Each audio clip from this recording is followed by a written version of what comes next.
كم مرة اتعرضت لموقف محرج وانت بتتصفح الموبايل بسبب الاعلانات؟ بتيجي تطبع بالموبايل بيظهر لك اعلان بيعرضك لموقف محرج. تعالوا ازاي نشوف نقفل الاعلانات في الموبايل.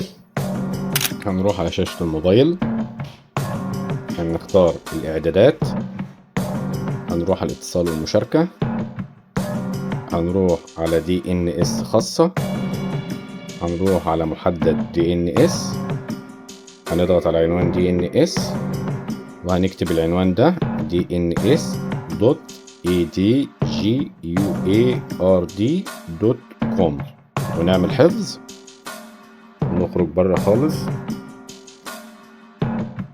ونقفل اي برنامج احنا فاتحينه ونرجع نفتحه تاني،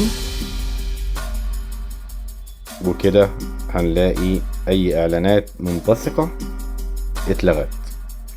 وبكده يبقى اتعلمنا ازاي نوقف الاعلانات في الموبايل، والخاصية ديت بتنفع لكل البرامج الموجودة على الموبايل.